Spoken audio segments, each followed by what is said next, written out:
Olá, irmãos e irmãs em Cristo! Venho aqui hoje gravar para vocês mais um vídeo do meu canal revelando as profecias da Bíblia. E no vídeo de hoje é pregação especial. O tema de hoje é o clamor da meia-noite. Antes de eu falar sobre esse assunto, eu preciso da ajuda de vocês para se inscreverem no meu canal revelando as profecias da Bíblia. Deixe seu like, ative os sininhos de notificações para receberem o meu vídeo.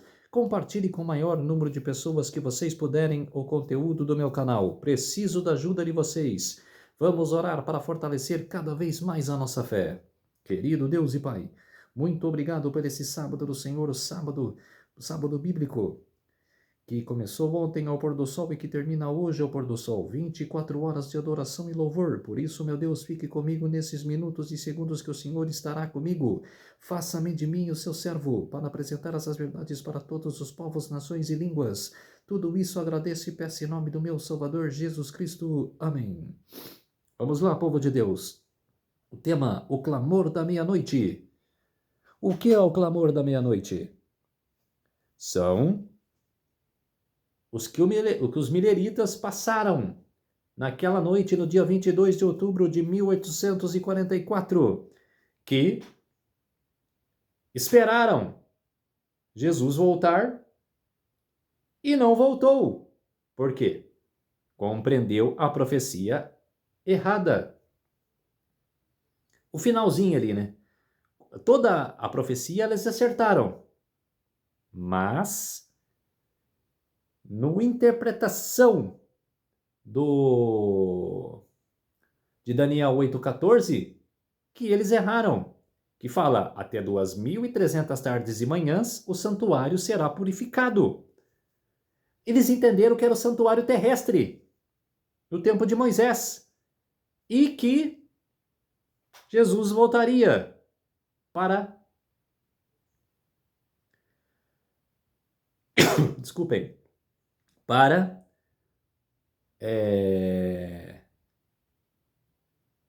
purificar o santuário. Mas erraram. E esse clamor da meia-noite que aconteceu, eu vou falar que foi igual o texto bíblico da parábola que Jesus falou das 10 virgens, as prudentes e as loucas. Versículo 1. Então o reino do céu será semelhante às 10 virgens que, tomando as suas lâmpadas, saíram ao encontro do esposo. E 5 delas eram prudentes, e 5 loucas. As loucas, tomando suas lâmpadas, não levaram azeite consigo, mas as prudentes levaram azeite em suas vasilhas, com as suas lâmpadas. E, tardando o esposo, tosquearam todas, e adormeceram. Mas à meia-noite ouviu-se um clamor: aí vem o esposo. Sim, vem o esposo, sai-lhe ao encontro. Então todas aquelas virgens se levantaram e prepararam as suas lâmpadas. E as loucas disseram às prudentes: dai-nos o vosso azeite, porque as nossas lâmpadas se apagam. Quer dizer, por que é semelhante? E por que o clamor da meia-noite? Porque Jesus falou, é como se eu viesse à meia-noite, né? Vou vir à meia-noite, que será noite a volta de Jesus. Será no dia do Senhor. E qual que é o dia do Senhor? O sábado. E quando começa o dia do Senhor? No pôr do sol da sexta-feira, até o pôr do sol do sábado. 24 horas. Então, Jesus vai voltar no dia do Senhor, numa sexta-feira à noite, que é o sábado, depois do pôr do sol. E o clamor é aqueles que vão estar coberto pelo sangue de Cristo, pela verdade, e tem aqueles, esses são os prudentes, mas vamos ter os loucos, vão estar despreparados, por quê? Já perderam a salvação e são ímpios, aceitaram a marca da besta, aceitaram a mentira. então são os loucos que estão esperando ali, não sabem que estão perdidos. Saber sabem, mas vão estar esperando ali. E é semelhante às Jesus deixou essa parábola falando do futuro, que vão ter os prudentes e os loucos. E em 1844 teve pessoas que se prepararam, pregaram e se prepararam para a volta de Jesus. Tem pessoas que não. Ellen Goldwhite fala: é essa classe que um tempo de perigo é encontrada bradando. Paz e segurança alacantam seu coração em sossego e não sonham com o perigo. Quer dizer, nem imagina que está correndo perigo, mas tem que estar ligados, tem que estar espertos, porque, igual o Paulo fala em Romanos, a gente não tem que se preocupar com a humanidade assim em si. Lógico que tem que se preocupar, mas se preocupar relativamente em poderes espirituais, que tem do bem e do mal. E temos que se preocupar com isso, de saber o que é o certo e o que é errado. Quando despertos de sua indiferença, discernem sua destituição e rogam a outros que lhes supram a falta. Em assuntos espirituais, porém, ninguém pode remediar a deficiência de outros. Quer dizer, eu não sei de nada, vou lá para o padre e falo para ele as questões que eu estou com dificuldade. Ele vai falar as questões católicas para mim e vai me induzir a frequentar as missas. Por quê? Igual eu disse no outro vídeo agora, tem as classes de pessoas que não sabem de nada, que têm a mente vazia, tem pessoas que sabem o que é errado e vai para o lado do errado e ficam atacando a Bíblia com iluminismo, essas coisas, espiritismo, e tem aqueles que professam a verdade, que falam de profecia. 3 classes. Os que não sabem de nada são os de mente vazias, que qualquer coisa que falar para elas, elas vão acreditar, porque está vazia, não sabem de nada, não procuram saber de nada. Ninguém pode crer por outro, ninguém pode receber por outro o Espírito. Quer dizer, ninguém pode se salvar pela outra pessoa. É eu que tenho que salvar. Não posso fazer de meu pai salvar por ele. É ele que tem que se salvar. Eu tenho que me salvar. A minha madrasta tem que se salvar. A minha namorada tem que se salvar. Quer dizer, é individual a salvação. E o que o ser humano pode fazer pelo outro é ensinar a verdade, o outro discernir na sua mente, na sua cabeça e acreditar em você, que é verdade, não dizer mentira para ele, que não adianta nada. Tem que dizer a verdade. E ele em si, na sua mente, aceitar Jesus e aceitar a salvação. Você pode induzir a pessoa a aceitar a salvação, mas não pode se salvar por ele. Ninguém pode dar outrem o caráter que é do fruto da operação do Espírito, ainda que Noé, Daniel e Jó estivessem no meio dela, a terra, né? Estivesse aqui na terra ainda. Vivo eu, diz o Senhor Jeová, que nem filho nem filha eles livrariam, mas só livrariam a sua própria alma pela sua justiça. Ezequiel capítulo 14, verso 20. No Parábolas de Jesus 224, na página 1. Quer dizer, exatamente, ninguém pode se salvar pela outra pessoa. Salvação é individual. Nem se Daniel, Jó e quem fosse, tivesse aqui na terra, eles iam professar a fé, como eles fizeram em vida.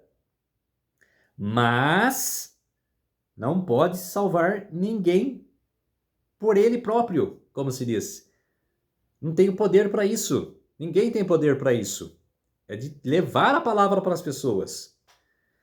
Mas enquanto as loucas tomando as suas lâmpadas não levaram azeite consigo, as prudentes levaram azeite em suas vasilhas, como as suas lâmpadas. A última classe tinha recebido a graça de Deus e o poder do Espírito Santo, que regenera e alumina, tornando a palavra divina uma lâmpada para os pés e luz para o caminho. No temor de Deus estudaram as Escrituras para aprenderem a verdade, e fervorosamente buscaram a pureza de coração e de vida. Exatamente. Tem pessoas que... Agora a classe que não sabe de nada. Que querem saber da verdade. Tem umas que não sabem de nada, mas querem saber da verdade. Essas são as loucas que querem ser prudentes. E tem as loucas que sabem. Essas são a primeira são as loucas que não sabem. E tem as loucas que sabem, que estão vivendo na mentira, mas querem buscar a verdade. Bom, isso é ótimo. Que as duas classes fossem iguais e que elas aceitassem a verdade. E tem aqueles que ensinam a verdade, que tem uns que se desvia, mas tem uns que se ficam firmes. Possuíam uma experiência pessoal, fé em Deus e em sua palavra, que não poderiam ser derrotadas pelo desapontamento e demora. Outras, tomando as suas lâmpadas, não levaram azeite consigo. Haviam se movido por um impulso de momento. Seus temores foram excitados pela mensagem solene, mas haviam dependido da fé que possuíam seus irmãos. Então, insatisfeitos com a luz vacilante das boas emoções, sem terem compreensão perfeita da verdade, nem experimentarem uma genuína operação da graça no coração. O que ela quer dizer aqui? É como se diz assim, é como se eu fosse aqui em casa. Eu escuto a pregação, como teve de Guilherme Miller, o meu xará. Fala ali que é a volta de Jesus, a profecia das 2.300 tardes e manhãs. Ao final da profecia vai ser a volta de Jesus. O santuário vai ser purificado, que Jesus vai voltar.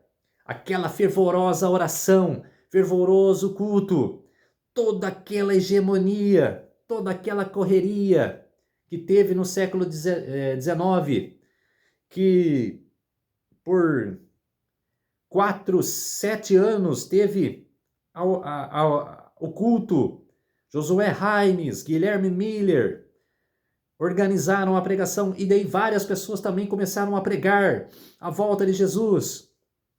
É a mesma coisa. Eu acredito na pregação, creio em Deus, faço uma oração fervorosa e meu pai, minha madrasta, minha namorada se encaminham comigo. É como se diz, eu vou acreditar no que o Guilherme está acreditando. E vou, sem professar a fé. Ora ali, mas em seu coração estão indo na minha aba, como se diz. E quando chega o dia, no dia 22 de outubro de 1844, chega nesse dia, eles ficam esperando comigo. Mas em si, estão na minha aba. Eles não professam a fé. E quando tem o desapontamento, que Jesus não volta, eles me abandonam. Por quê? O Guilherme estava errado. O Guilherme acreditou em barbúndia. O Guilherme acreditou na mentira. Foi isso que aconteceu com aquele povo lá americano, no desapontamento. Foram na aba de outras pessoas e depois desistiram. Foi tudo mentira. Tinham saindo para encontrar-se com o Senhor, cheios de esperanças, com a perspectiva de imediata recompensa, mas não estavam preparados para a demora e desapontamento. Quando vieram as provações, faltou-lhes a fé, sem a luz tornou bruxuleante. Grande conflito na página 393. Ponto 4. Quer dizer... Exatamente. Foram na aba de outras pessoas e depois tornou bruxulamente. Abandonaram. E tardando o esposo, tosquenejaram todas e adormeceram. Pela tardança do esposo é representada a passagem do tempo em que o Senhor era esperado, o desapontamento e a aparente demora. Neste tempo de incerteza, o interesse dos que eram superficiais e não de todo sinceros começou logo a vacilar, arrefectando seus esforços. Exato. Quer dizer, teve 3 classes. Muitos saíram e abandonaram a fé, outros continuaram mais duvidando. Será mesmo que, mesmo que eles erraram, ainda existe uma luz? E os outros que ficaram, leram a Bíblia, estudaram e viram no que erraram. Meu Deus, o que eu errei? Aonde que eu errei aqui? Que eu preguei fervorosamente e preguei, é como se diz assim, errado. Aonde que eu errei, Senhor? Teve 3 classes. E esses que abandonaram a fé ficaram zoando, ficaram zombando deles. Todavia, na noite de prova, a última pareceu perder até o certo ponto o zelo e devoção. Os que eram mediante dedicados e superficiais não mais puderam apoiar-se à fé dos seus irmãos. Cada qual tinha de por si mesmo ficar em pé ou cair. Quer dizer, dependia de cada um, individualmente.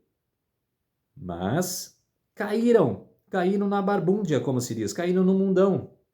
Abandonaram a fé. E tem outros que ficaram em pé.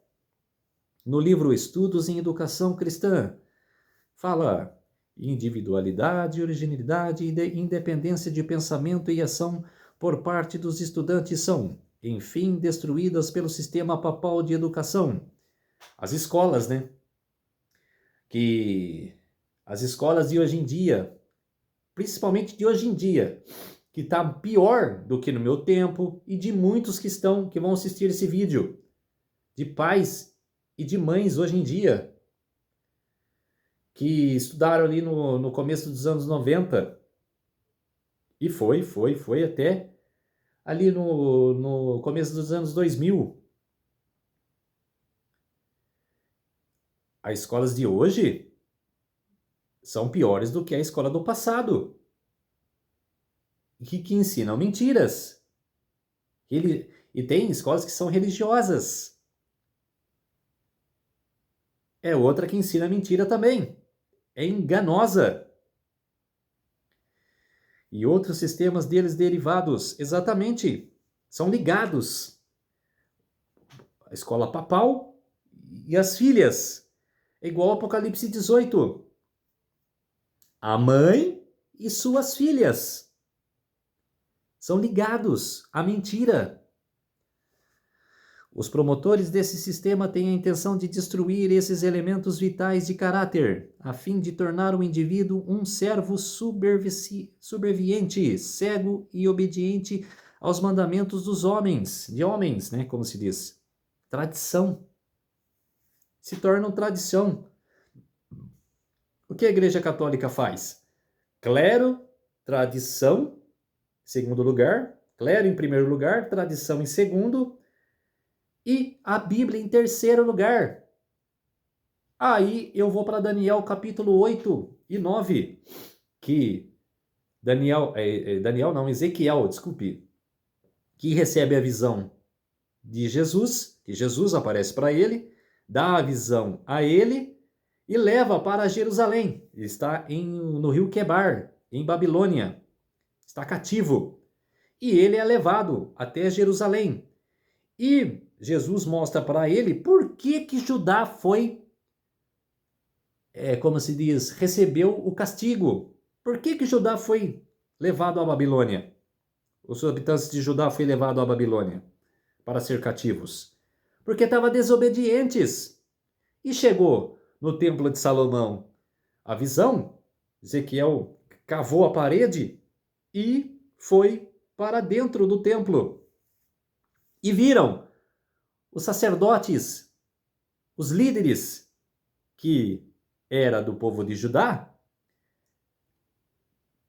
o povo pensava que eles estavam lá orando e adorando a Deus, só que não. Eles estavam adorando falsos deuses. Estava adorando Baal, Aserá, deusa com cabeça de rã. E a Arca da Aliança, sabe onde estava? Abandonada, jogada num canto. Ali que era para os sacerdotes e os líderes adorarem. A Deus ali na Arca da Aliança. Mas estava jogado ao lado, abandonado, destruído ali. Por quê? Estava adorando a falsos deuses. A Satanás. E acabou. Ezequiel rasgou-se as vestes e chorou amargamente. Porque ele viu por que eles foram cativos. Porque estavam destruindo Judá. É isso que acontece hoje, que a Igreja Católica propõe: destruir a Bíblia. O papado só pode prosperar se destruir essas faculdades humanas que nos assemelham a Deus. Exatamente, é o que ele quer fazer. Individualidade, originalidade, independência de pensamento e ação são desenvolvidos pela educação cristã. Esse sistema pretende desenvolver mentes capazes de ser guiadas pelo Espírito Santo, embora esse caminho possa ser, às vezes, diretamente oposto às leis humanas. Exatamente. Tem que ser proposto, tem que ser propósito, como se diz. Essas pessoas a ir a esse caminho. Igual eu fui. 6 anos. Antes eu era católico e não sabia nada disso. Pessoas foram trabalhando comigo e dizendo a verdade para mim, e eu assemelhando. Demorei para assemelhar, mas quando assemelhei, não abandonei mais. Guardei comigo.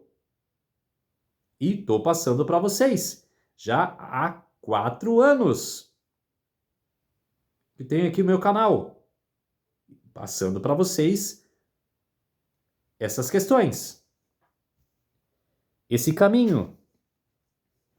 Eles aprendem a receber ordens do capitão do exército do Senhor, cuja mão está entre as engrenagens do assunto dos homens para impedir a confusão, anarquia e desobediência a qualquer organização que esteja baseada em princípios corretos. No livro Estudos em Educação Cristã, capítulo 60, na página 1. Página 60, capítulo 1. Aí no capítulo 2, Deus estava preparando um povo que pudesse ser guiado completamente pelo seu Espírito, na proclamação do clamor da meia-noite. Somente aqueles treinados para tomar a iniciativa e ser autônomos ousariam romper mediante o chamado de Deus, com os erros e costumes de Roma, que se encontram nas igrejas protestantes. Exatamente. Aqueles que professam a verdade, não aqueles que não estão preparados. Tem um monte que não estão preparados. Poucos estão preparados. Os que estão preparados, muitos se desviam para a mentira, enganando. Tem muitos também. Eles haviam caído moralmente, e o segundo anjo os chamou de Babilônia. Por outro lado, algumas escolas dedicadas e alguns reformadores educacionais e ministros haviam treinado um pequeno grupo para apreciar o privilégio de serem governados pelo Espírito de Deus, conforme revelado em sua palavra. Eles haviam praticado o que lhe havia sido ensinado sobre o governo de si mesmo, chegando ao ponto de estarem dispostos a seguir a orientação do Espírito. Exatamente. Isso mostra que o verdadeiro governo de si mesmo não significa faça como quiser, e sim o que eu devo ser governado pela palavra de Deus. Embora este grupo tenha sido expulso das igrejas organizadas, tenha deixado suas colheitas, ferramentas e antigos empregos de todos os tipos para participar do que parecia. Para aqueles que não tinham aprendido o autogoverno, o movimento fanático, todavia, foi a partir deste grupo que surgiu a maravilhosa Igreja Adventista do Sétimo Dia. Exatamente. Esses são os verdadeiros, né? Eu enfatizo o começo da Igreja Adventista, não o de agora, que ali que passaram pelo desapontamento, passaram pela prova e com fé não desmoreceram, permaneceram até criar uma igreja.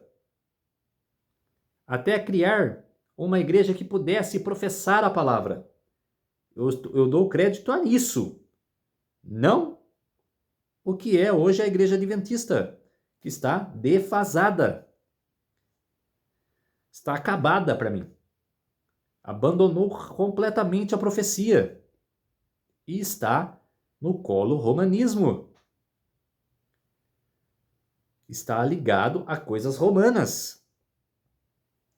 As escolas jesuítas ensinavam aos seus alunos obediência cega. Não era requerido do estudante dirigir-se a Deus, pedindo sabedoria a respeito de sua conduta. Seu professor assumia essa responsabilidade.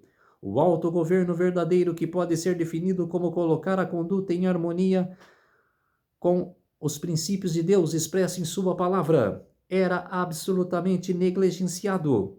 Os terríveis efeitos do sistema papal de disciplina escolar foram vistos durante a mensagem do primeiro anjo. Por que eu falo que a Igreja Adventista está ligados ao romanismo? Porque jesuítas estão espalhados pelo sistema da igreja. Todas as igrejas estão espalhadas por jesuítas. Jesuítas espalharam e ameaçaram as igrejas a parar de dizer verdade. Muitos que estavam dizendo mentira continuaram, né? É como se diz assim, continuem no que vocês estão pregando, porque se se mudar, vocês estão perdidos. E, principalmente a Igreja Adventista, que ali nos anos 60, 70, que pregavam a mensagem de profecia, ali no começo dos anos 90, depois abandonaram. E a profecia que eles professam hoje é distorcida. E por isso, quem aceita a obediência dos jesuítas, para mim está sujeitando a obediência romana. Por que não é contra os jesuítas? Porque não quer perder o cargo. Não quer perder o poder da televisão. Que tem. Quer dizer, eu vou acabar com a minha TV? Eu acabo! Eu acabo com a minha TV. Só que eu não vou acabar com a minha verdade. Quem se sujeita aos jesuítas é ligado ao romanismo. É aliados ao romanismo. É melhor pedir do que ordenar. Aquele a quem assim nos dirigimos tem a oportunidade de se mostrar leal aos princípios retos. Sua obediência é o resultado de sua escolha, em vez de coação. No livro Educação, na página 290. No Estudos em Educação Cristã, 63.8. O Colégio Oberlin achou necessário, na formação do tipo certo de missionários, desenvolver um sistema de autodisciplina ou autogoverno. Em Oberlin, o sentimento democrático, o espírito de igualdade, a ausência de classes e castas baseadas em meras distinções artificiais são tão marcantes na instituição quanto o que pode ser visto no vilarejo. O corpo docente nunca procurava assenholhar-se dos alunos como sendo superior a eles, nem insistia numa especial demonstração de honra, reverência ou mesmo respeito. Eles desempenhavam o papel de irmãos mais velhos para seus alunos. The Story of Oberlin, na página 398. Os títulos eram desconhecidos e os alunos abordavam seus professores como irmão Finney ou irmão Mahan. O governo de si mesmo era o ideal. A juventude reunida devia aprender a usar a liberdade ao ser deixada livre. Uma disposição mental correta no ambiente público devia de ser a força controladora. Educação na página 409. Era difícil. Escolas fazem a sua cabeça, como faculdades, né? As faculdades que você entra e os professores são ateus, não são cristãos, são ateus, que é contra a palavra de Deus, que não acreditam em Deus, ficam dando livros espirituais para você ler, livros pagãos, e fazem a sua mente, a sua cabeça. Guilherme Miller, o profeta fazendeiro, do que mais tarde proclamou a mensagem do primeiro anjo para Oberlin.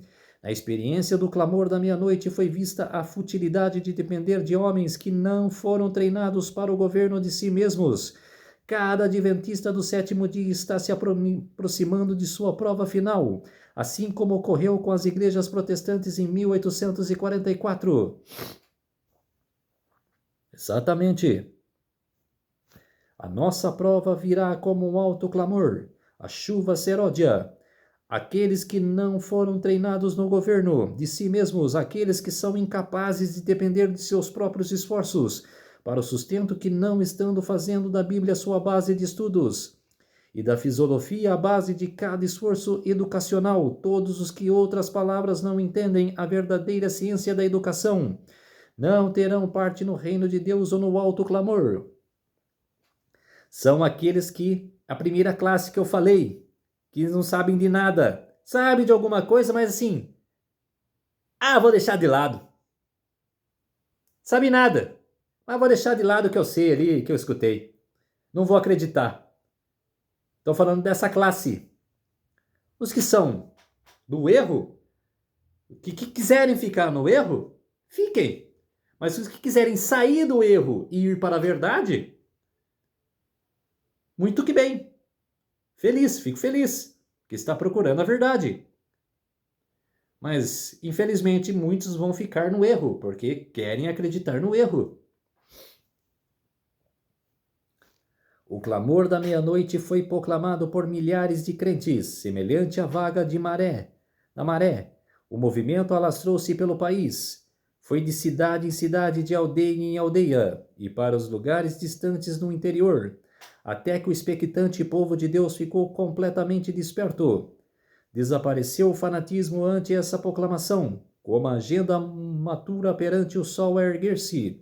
Viram os crentes de suas dúvidas e perplexidades removidas e a esperança, e coragem animaram-lhes o coração. Exatamente. A obra estava livre dos exageros que sempre se manifestam quando há arrebatamento humano sem a influência moderada da palavra e do Espírito de Deus. Assemelhavam-se no caráter aos períodos de humilhação e regresso ao Senhor que, entre o antigo Israel, se seguiam a mensagens de advertência por parte de seus servos. Teve a característica que distingue a obra de Deus em todas as épocas. Houve pouca alegria arrebatadora, porém mais profundo exame de coração, confissão de pecados e abandono no mundo. O preparo para encontrar o Senhor era grave preocupação do espírito em agonia. Havia um perseverante oração e consagração a Deus sem reservas. Exatamente, está falando do dia, 22 de outubro, do clamor da meia-noite. E aqui é uma pessoa inspirada por Deus. Olha o que ela diz aqui, ó. Dizia Miller ao descrever aquela obra: nenhuma grande expressão de alegria existe. Esta se acha, por assim dizer, reservada para uma ocasião futura, em que todo o céu e a terra se regozijarão juntamente com indizível gozo cheio de glória. Não há aclamações, essas também estão reservadas para as aclamações do céu. Os cantores estão em silêncio, esperam para se unir às hostes angélicas, o coro celestial.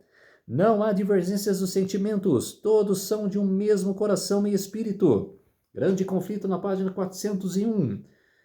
Por que eu falo que é inspirada? Porque ela era jovem no dia do ano do desapontamento. Ela tinha 17 anos. Ela estava despreparada para tudo. Ela via o clamor e acreditou na pregação de Guilherme Miller. E como uma menina, uma jovem de 17 anos, vai descrever isso? Foi muito... Ela não estava escrevendo nessa época. Foi crescendo, casou-se com Tiago White e teve filhos. E depois de terem filhos que ela começou a escrever, começou a ter a inspiração com o Espírito Santo. Deus inspirou ela. Quer dizer, muitos anos depois. E ela escreveu o que Miller professou naquele ano. Miller morreu em 1849. 5 anos depois do desapontamento. Causou humilhação pessoal e contrição da alma, tais como nunca dantes testemunhamos, conforme Deus ordenava por meio de Joel, para quando o grande dia do Senhor estivesse próximo, produziu a resgatar de corações e não do vestuário, a conversão ao Senhor em jejum, pranto e lamentações, conforme dissera Deus por Zacarias, sobre os seus filhos foi, derramando um espírito de graça e súplica. Eles olhavam para aquele a quem haviam ferido. Houve grande pranto na terra. Os que esperavam pelo Senhor afligiram a alma perante ele. Exatamente. De todos os grandes movimentos religiosos, desde os dias dos apóstolos, nenhum foi mais livre de imperfeições humanas e dos enganos de Satanás dos que o do outono de 1844. Mesmo hoje, depois de transcorridos muitos anos, todos os que participam do movimento que permaneceram firmes na plataforma da verdade ainda sente a santa influência daquela obra abençoada e dão testemunhos do que ela foi de Deus. Exatamente. A obra não se mantinha pela ciência e saber dos homens, mas pelo poder de Deus. Não foram os mais talentosos os primeiros a ouvir e obedecer à chamada, mas os mais humildes e dedicados. Como outrora Jonas, queixavam-se de Deus e preferiram a morte à vida. Os que haviam baseado sua fé nas opiniões de outrem e não na palavra de Deus achavam-se agora novamente prontos para mudar de ideias. Os escarnecedores ganharam para suas fileiras os fracos e covardes, e todos estes se uniram para declarar que não mais havia motivos de receios ou expectação. O tempo havia passado, o Senhor não viera, e o mundo poderia permanecer o mesmo por milhares de anos. E o que aconteceu, né? Não veio em 1844, olha quantos anos passaram até ele vir. Mas enquanto muitos sob forte tentação deixaram a fé, alguns houve que os permaneceram firmes. Os frutos do movimento adventista, o espírito de humildade e exame de coração de renúncia ao mundo e a reforma da vida acompanharam a obra, testificando que esta era a de Deus. Que este aviso se dirige à igreja dos últimos dias. É evidente das palavras que apontam para a proximidade da vinda do Senhor, porque ainda há um pouquinho de tempo, que há mais de vir virá, e não tardará. E claramente se subentende que haveria uma aparente tardança, e que parecia demorar-se. O Senhor, a instituição aqui proporcionada, adaptava-se especialmente à experiência dos adventistas naquele tempo. O povo a que a passagem aqui se refere estava em perigo de naufragar na fé. Tinham feito a vontade de Deus seguindo a guia do seu espírito, e suma palavra não podiam, contudo, entender-lhe o propósito da experiência passada, tampouco discernir o caminho diante deles, e eram tentados a duvidar de que Deus em verdade os estivesse a dirigir. A esse tempo se aplicavam as palavras, mas um justo viverá da fé. Exatamente. De fato, houvera a brilhante luz do clamor da meia-noite, lhes resplandecido no caminho a terem visto discernir-se as profecias e em rápido cumprimento os sinais que declaravam estar próximo à vinda de Cristo. Haviam encaminhado, por assim dizer, pela vista. Agora, porém, abatidos por verem frustradas as esperanças unicamente pela fé em Deus e em sua palavra, poderiam permanecer em pé. Exatamente. Então, povo de Deus, essa foi a pregação do clamor da meia-noite, pregação especial, os relatos daquele tempo, aquele dia do dia 22 de outubro de 1844, o que aconteceu. E a experiência das 10 virgens que eu fiz aqui para vocês, tá ok? Vamos orar para fortalecer a nossa fé. Querido Deus e Pai, muito obrigado por esses minutos e segundos que o Senhor esteve comigo. Fez-se de mim o seu servo, para apresentar essas verdades de toda a tua palavra para todos os povos, nações e línguas. Tudo isso agradeço e peço em nome do meu Salvador Jesus Cristo. Amém. Então, povo de Deus, se inscrevam no meu canal Revelando as Profecias da Bíblia. Deixe seu like, ative os sininhos de notificações para receberem o meu vídeo. Compartilhe com o maior número de pessoas que vocês puderem o conteúdo do meu canal. Preciso da ajuda de vocês. Um feliz sábado a todos e até o próximo vídeo. Tchau!